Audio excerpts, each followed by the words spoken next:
सभी छोटे बड़े श्रोताओं को सुनीता भटनागर का प्यार भरा नमस्कार। ऑडियो स्टोरीज के हमारे चैनल कहानी जगत में आप सभी का स्वागत है। हिंदी कहानियों की श्रृंखला में आइए आज सुनते हैं नीरजा हेमेंद्र जी द्वारा रचित कहानी बिब्बो। बड़े शहरों को जहां बड़े बड़े बंगले, बिल्डिंगें, चौड़ी साफ सुथरी सड़कें, मॉल्स, दुकानें, बड़े बड़े कार्यालयों में काम करते अफसरों, बाबुओं व व्यापारियों का समूह बड़ा बनाता है, वहीं शहरों को बड़ा बनाने में यत्र तत्र अवैध रूप से बसी झुग्गी झोंपड़ियों और उनमें बसने वाले लोगों का भी योगदान कम नहीं है।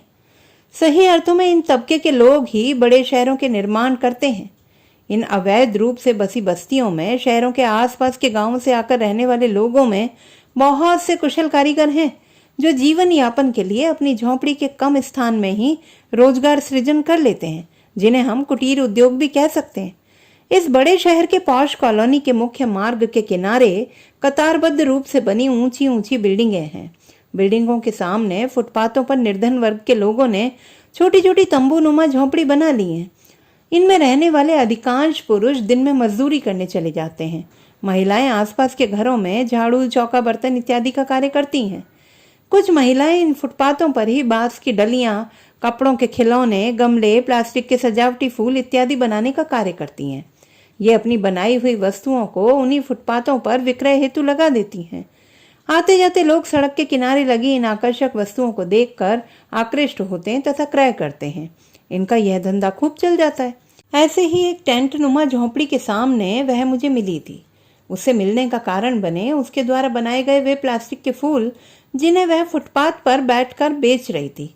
सांवला रंग, उलझे बाल जिन्हें कई दिनों से संवारा न गया हो, रूखे हाथ पैर, रंगीन छींट का सलवार कुर्ता, किशोरावस्था की बढ़ती उम्र, लंबा होता कद व अलहड़ सा मन मस्तिष्क। मैं न जाने किस आकर्षणवश कई फूलों की दुकानों को छोड़कर उसके द्वारा बेचे जा रहे फूलों की तरफ बढ़ी थी। गमले में लगे एक आकर्षक प्लास्टिक के फूलों के गुच्छे का मूल्य उससे पूछा। उसने कुछ अनमने व अलसाए हुए भाव से मुझे मूल्य बताया। मूल्य मुझे उचित लगा और मैंने उससे उसे देने के लिए कहा। इस बीच उस टेंट नुमा झोंपड़ी से एक अधेड़ उम्र की महिला सिर निकालकर बाहर झांक रही थी। उसके सामान बेचने के ढंग से संतुष्ट होकर पुनः अंदर चली गई। मैंने उसे पैसे दिए, फूलों को गाड़ी में रखा और चली आई। घर में सभी ने उन फूलों को पसंद किया। मैंने उन्हें उन फूलों को बेचने वाली लड़की के विषय में भी बताया। उसके अलहड़पन की छाप बहुत दिनों तक मेरे हृदय पर पड़ी रही। इस घटना को व्यतीत हुए 2 वर्ष हो चुके थे। मेरी कामवाली ने अचानक एक दिन बताया कि अब वह काम पर नहीं आ सकेगी क्योंकि उसे गांव जाना पड़ रहा है। उसके अचानक काम छोड़कर जाने की बात सुनकर मैं कुछ विचलित सी हो गई और उससे कहा कि हो सके तो वह अपनी किसी परिचित महिला को मेरे यहाँ काम पर लगा दे, क्योंकि मुझे ऑफिस के साथ साथ घर के कार्यों को व्यवस्थित रूप से करने में कोई कठिनाई ना हो। दूसरे दिन दरवाजे की घंटी बजी। दरवाज़ा खोलते ही मेरी काम वाली बाई के साथ एक लड़की खड़ी थी। मुझे समझते देर न लगी कि वह अपनी जगह पर इसे काम पर रखने के लिए लाई है। मैं मन ही मन प्रसन्न हो गई कि काम वाली मिल गई और मेरी एक बड़ी परेशानी दूर हो गई। वह उस लड़की को लेकर अंदर आ गई व मुझसे उसका परिचय कराते हुए बोली, मेम साहब, यह बिब्बो है। आज से यह आपका कार्य करेगी। यह यहीं समीप ही नाले पर बने फुटपाथ पर रहती है। इसका परिवार कई वर्षों से यहाँ रहता है। इसकी माँ ने कई बार मुझसे इसे अच्छी जगह काम पर लगा देने के लिए कहा था। यह अच्छा है कि यह आप लोगों के यहाँ काम करेगी तो इसका मन भी लगा रहेगा और धीरे धीरे कुछ काम भी सीख जाएगी। घर में बेकार बैठी रहती है। मैंने उस लड़की की तरफ ध्यान से देखा।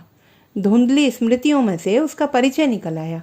यह तो वही फूलों वाली लड़की है जो फुटपाथ पर फूल बेचा करती थी। 2 वर्षों में यह कितनी बदल सी गई है। 2 वर्षों के अंतराल में वह कितनी लंबी सी हो गई है, सामान्य से कुछ अधिक लंबी। उलझे बालों का स्थान कसकर बंधी 2 चोटियों ने ले लिया था। अलहड़ व अलसाई सी दिखने वाली बिब्बो मुझे कुछ सकुचाई सी लगी। मैंने उसे काम के लिए पूछा तो वह कल से काम पर आने की बात कहकर जाने लगी। मैं उसे जाते हुए देखती रही, उस बिब्बो को देखती रही जो शनै शनै बदल रही थी एक आकर्षक युवती के रूप में। अगले दिन से बिब्बो काम पर आने लगी। वह समय से काम पर आती, चुपचाप अपना काम करती और चली जाती। प्रारंभ में डरी सकुचाई सी रहने वाली बिब्बो हफ्ते 10 दिनों के पश्चात मुझसे खुलने लगी थी। यदा कदा अपनी पारिवारिक बातों से भी मुझे अवगत कराने लगी। उसकी बातों में सुखद कम दुखद घटनाओं का उल्लेख कहीं अधिक रहता था। मेरे यह पूछने पर कि वह इस पढ़ने लिखने की उम्र में विद्यालय न जाकर घरों में काम क्यों कर रही है, वह उदास सी हो गई। तत्पश्चात एक फीकी सी हंसी हंस दी, बोली कुछ भी नहीं। मैंने पुनः पूछा, क्या तुम्हारा मन विद्यालय जाकर पढ़ने का नहीं होता? पुनः वही फीकी सी हंसी हंसकर वह बोली थी, पढ़ना? हम 5 भाई बहनों में से किसी ने भी पढ़ाई नहीं की है, तो मैं क्या पढ़ाई करूंगी? बचपन में अपनी उम्र की लड़कियों को विद्यालय जाते देखकर मेरा भी मन विद्यालय जाने का होता था, किंतु मेरा बाप शराबी था ना, वह काम कुछ नहीं करता था।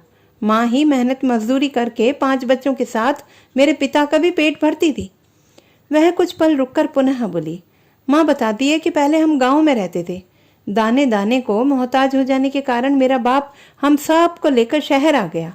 हम सब नाले के किनारे फुटपाथ पर झुग्गी बनाकर रहने लगे। हम सब भाई बहन बचपन से ही काम करते हैं।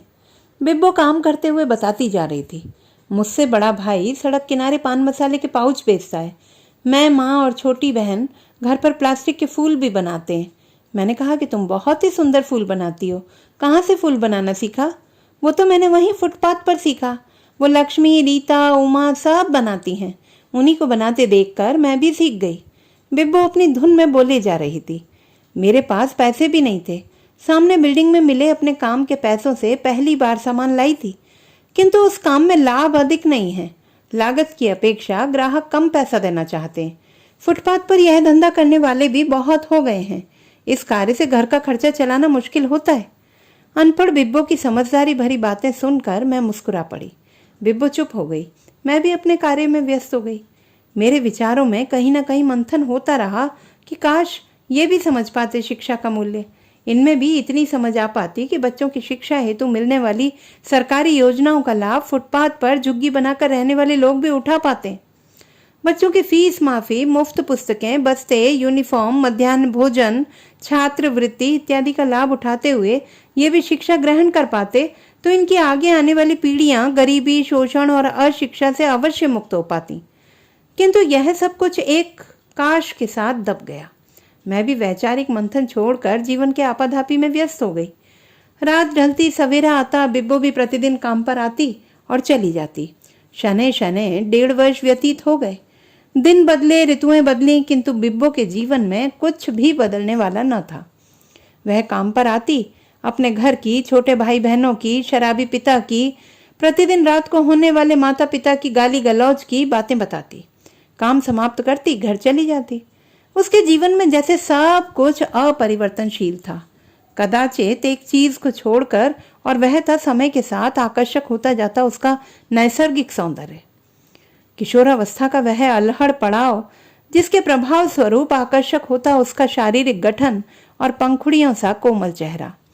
एक दिन बिब्बो आई और अचानक अगले दिन से काम पर न आने में अपनी असमर्थता प्रकट की। मैंने उससे कारण पूछा तो अनमनी सी होकर पारिवारिक मजबूरियों की बातें बताने लगी। यद्यपि उसके काम पर न आने की मजबूरियों की बातों से मैं संतुष्ट नहीं थी। मैंने उसे उसके काम के पैसे दिए। उसने विनम्रता से मुझे अभिवादन किया, जैसा कि वह कभी कभी करती थी। तत्पश्चात वह चली गई। समय अपनी ही गति से व्यतीत होता रहा। ऋतुएं आती रहीं, जाती रहीं। मुझे तो ये ऋतुएं भी मनोभावों के अनुरूप प्रतीत होती हैं। सुख के क्षणों में खुशनुमा ऋतुएं तो उदासी के क्षणों में उदास सी प्रतीत होती ऋतुएं। ऋतुओं का प्रकृति के साथ साथ हृदय से भी गहरा नाता लगता है। उस पर ये वसंत ऋतु तो प्राकृतिक सौंदर्य से परिपूर्ण होने के साथ साथ विरह की ऋतु भी प्रतीत होती है। अपूर्ण स्वप्न, अपूर्ण इच्छाएं, समय की गति के साथ पीछे छूटते गए भावनात्मक पल, सब कुछ इस ऋतु में विस्मृतियों के गर्त से निकलकर स्मृतियों के सुनहरे पंख लगाकर हमारी कल्पनाओं में उड़ने लगते हैं। मार्च का महीना प्रारंभ हो चुका था। उस सांझ मैं छत पर बैठकर नीले आसमान में बिखरे हुए प्रकृति के मनोहारी चित्रों को देख रही थी। सूर्य का सुर्ख गोला अपनी स्वर्ण रश्मियों को आसमान में बिखेर चुका था। इन रश्मियों की आभा में बादलों के छोटे छोटे टुकड़े सोनबलक की भांति आसमान में उड़ रहे थे। तोतों के झुंड कलरव करते हुए पेड़ों की शाखाओं में समाते जा रहे थे। मैं प्रकृति के इस सौंदर्य में कहीं गुम हो रही थी, एक अल्हड़ किशोरी की भांति। सब कुछ नवीन लग रहा था, किंतु मैं उम्र का एक पड़ाव पार कर चुकी थी। बच्चे अपनी शिक्षा पूर्ण करके अपना जीवन यापन हेतु नौकरियों में लग चुके थे। जिम्मेदारियां कुछ कम हुई तो प्रातः सायं कुछ समय भ्रमण के लिए भी निकलने लगा, वरना समय की कमी हृदय की ये साधारण सी इच्छा भी पूरी न होने देती थी। पल आगे बढ़े तो गर्मी धीरे धीरे अपना प्रभाव बढ़ाने लगी। प्रातः की हवा सुखद लगने लगी थी। मैं प्रतिदिन प्रातः टहलने का लोभ संवरण न कर पाती और सैर करने हेतु दूर दूर तक निकल पड़ती। पैदल टहलते टहलते मार्ग में जीवन के अनेक रूपों से साक्षात्कार करने का अवसर प्राप्त होता। कहीं पर तो मार्ग के किनारे छोटी छोटी गुमटियों व ठेलों में चाय वगैरह बेचने आने वाले अपने दिन की तैयारी में व्यस्त दिख जाते, तो कहीं गुमटियां ठेलों के पास झाड़ू लगाते, अंगीठियां सुलगाते किशोर व बच्चे रुआसी शक्लों में काम करते मिल जाते, जो हमारी विकास प्रक्रिया पर प्रश्न चिन्ह की भांति प्रतीत होते। तो वहीं कहीं आसपास झूठे पत्तलों व कूड़े में प्लास्टिक की पन्नियां और गिलास इत्यादि बीनते मैले कुचैले से बच्चे, युवतियां और महिलाएं, जो अपने साथ प्लास्टिक की बोरियां लेकर घूम घूम कर हम सभ्य लोगों द्वारा शहर भर में फैलाए गए कूड़े से कबाड़ बीनते दिख जाते। उस दिन इन्हीं दृश्यों से दो चार होती हुई मैं टहलते टहलते दूर निकल आई। सहसा कबाड़ बीनती दो महिलाओं के बातचीत के स्वर कानों से टकराए। उनमें से एक महिला द्वारा दूसरी महिला के संबोधन के स्वर को सुनकर मैं पीछे मुड़े बिना न रह सकी। वो महिलाएं बस कुछ कदमों की दूरी पर ही खड़ी थीं। बातचीत में वो महिलाएं एक दूसरे के नाम का संबोधन भी करती जा रही थीं। उनमें से एक संबोधन था बिब्बो। इस संबोधन से मुझे वर्षों पहले के एक नाम का स्मरण हो आया। मैं उन महिलाओं की शक्लों में डरते डरते उस बिब्बो को तलाशने का प्रयत्न करने लगी। मन ही मन यह भी सोचती जा रही थी कि मैली कुचैली सी दिखने वाली महिलाएं व कूड़ा बीनने का यह काम, वह बिब्बो यहाँ नहीं हो सकती। किंतु मेरा हृदय धक्क से रह गया जब मैंने देखा कि उनमें से एक महिला वही बिब्बो थी। मैंने उसकी तरफ देखा तथा मेरे मुंह से आश्चर्य मिश्रित स्वर में निकल पड़ा, बिब्बो। वह पलटकर मुझे देखकर पहचानते हुए भी देर तक न पहचानने का यत्न करती रही। मैंने उससे पूछा, बिब्बो कहाँ थी तुम इतने दिन? उसने मेरी तरफ देखा। जीवन के निर्मम यथार्थ से कठोर हो चुके अपने चेहरे पर मुस्कान लाते हुए बोली, मैम साहब बहुत परेशानियां आ गई थी। यह कहकर वह चुप हो गई और मेरी तरफ देखने लगी। यदि ऐसा था तो काम छोड़कर तुम कहाँ चली गई थी? मैंने प्रश्नवाचक दृष्टि उस पर डाली। वह हाथ में पकड़े हुए मैले से बोरे को अपने पैरों के पास रख चुकी थी। मैं तो उसके साथ दूसरे शहर रहने चली गई थी। उसने मुझसे विवाह करने की बात कही थी, किंतु वह शराब पीता था, मुझे मारता पीटता था और खाना कपड़ा भी नहीं देता था। दृष्टि नीचे झुकाए हुए बिब्बो ने जवाब दिया तथा नीचे ही देखती रही। मेरे पुनः सन्न रह जाने की बारी थी। तो क्या किसी ने किशोरावस्था में उसे बहका लिया था, उसका शोषण किया और छोड़ दिया? बिब्बो के काम छोड़कर जाने का यही कारण था? मैंने पुनः पूछा, तुम वापस अपने पिता के घर नहीं गई? गई थी, पिता के घर भी गई थी, किंतु वह क्या मुझे सहारा देता?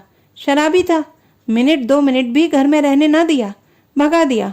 पेट की ज्वाला शांत करने के लिए मैं क्या करती? किसी से भीख तो ना मांगती फिरती। दृष्टि झुकाए ही बिब्बो ने जवाब दिया। कठोर हो चुके उसके चेहरे पर मुझे कभी कभी पहले सी मासूमियत के भाव भी दृष्टिगत हुए। आप जैसे भले लोगों के साथ मैंने भी जिंदगी के 2-4 अच्छे दिन देख लिए थे मैम साहब। कहते हुए बिब्बो ने मेरी तरफ देखा। रहती कहाँ हो? मैंने पूछा। वहाँ उस रेल की पटरी के किनारे बसी हुई झुग्गी में। एक बिटिया भी है 5 वर्ष की, उसने बताया। मैं स्तब्ध रह गई। पूछ बैठी, वह कहाँ है? किसके पास है? वो वहीं झुग्गी के बाहर खेल रही होगी। उसे वहीं अकेले छोड़कर आती हूँ मैम साहब। पढ़ने जाती है? मैंने पुनः पूछा। पढ़ने क्या जाएगी? हम लोगों के भाग्य में पढ़ना कहाँ लिखा है? कुछ बड़ी हो जाएगी तो अपने साथ ही काम पर रखूंगी, कुछ पैसे मिल जाएंगे। बिब्बो ने जवाब दिया। अरे नहीं, उसे मत लाना, उसे पढ़ाना लिखाना, उसकी किस्मत बन जाएगी। मैंने तीव्र गति से कहा। मैंने तीव्रता इसलिए दिखलाई कि मुझे लगा यदि ऐसा कहने में मैंने विलंब किया तो कहीं बिब्बो उसे भी अपनी तरह न बना दे। यद्यपि अपनी इस सोच पर मुझे कुछ हास्य की अनुभूति हुई। कौन पढ़ाएगा मैम साहब? पढ़ाने के लिए पैसे कहाँ से आएंगे? मैं अकेले क्या कर पाऊंगी उसके लिए? जैसा भाग्य लेकर आई है वैसे ही जी लेगी मैम साहब, जाने दीजिए। कहकर बिब्बो जाने के लिए मुड़ने लगी। मैंने तत्काल कहा, यदि तुम पढ़ाना चाहो तो उसकी पढ़ाई व अन्य खर्चों का उत्तरदायित्व मैं लूंगी। उसका भविष्य अच्छा बनाना है तो तुम्हें मेरा साथ देना होगा, बदले में मुझे कुछ नहीं चाहिए। मेरे इतना कहते ही बिब्बो पुनः पलट कर मेरी तरफ देखने लगी। क्या ऐसा हो पाएगा मैम साहब? मैं भी उसे ये नारकीय जीवन कहाँ जीने देना चाहती हूँ। मेरी बिटिया अच्छा जीवन व्यतीत करे, यह मैं क्यों नहीं चाहूंगी। बिब्बो ने प्रसन्न होते हुए मुझसे कहा, मैं कल तुम्हारे पास आऊंगी, उसका यहीं पास के किसी विद्यालय में नामांकन करवा दूंगी। कल तुम मुझे अपने घर पर मिलना। मैंने कहा, ठीक है मैम साहब, आप वहां पहुंचकर किसी से भी पूछ लीजिएगा, बिब्बो कबाड़न की झुग्गी। मैं घर पर ही रहूंगी तथा आपकी प्रतीक्षा करूंगी। कहते हुए बिब्बो मेरी तरफ देखने लगी। उसकी आंखों में एक चमक थी, आगे बढ़ने की दृढ़ इच्छा का प्रकाश था। वो प्रकाश जो किशोरावस्था में मार्गदर्शन के अभाव में कहीं विलुप्त हो गया था। मैं वापस अपने घर की तरफ चल दी। मेरा हृदय असीम आत्मसंतुष्टि का अनुभव कर रहा था। मैं सोचती जा रही थी कि यदि मैं एक बच्ची को बिब्बो से बिब्बो कबाड़न बनने से रोक लूं तो यह मेरे जीवन की अल्प सार्थकता होगी। इसे सार्थक बनाने का अवसर दिया है बिब्बो ने। बिब्बो भी विपरीत दिशा की तरफ जा चुकी थी। आगे बढ़ते अपने कदमों को रोककर मैंने पलट कर देखा। पीठ पर कबाड़ का बोरा लटकाए बिब्बो तेज कदमों से चली जा रही थी, दूर दूर, कहीं बहुत दूर। तो दोस्तों, ये थी हमारी आज की कहानी। आपको कैसी लगी कमेंट बॉक्स में लिखना ना भूलें। चैनल को सब्सक्राइब करें, लाइक करें और मित्रों के साथ शेयर करें।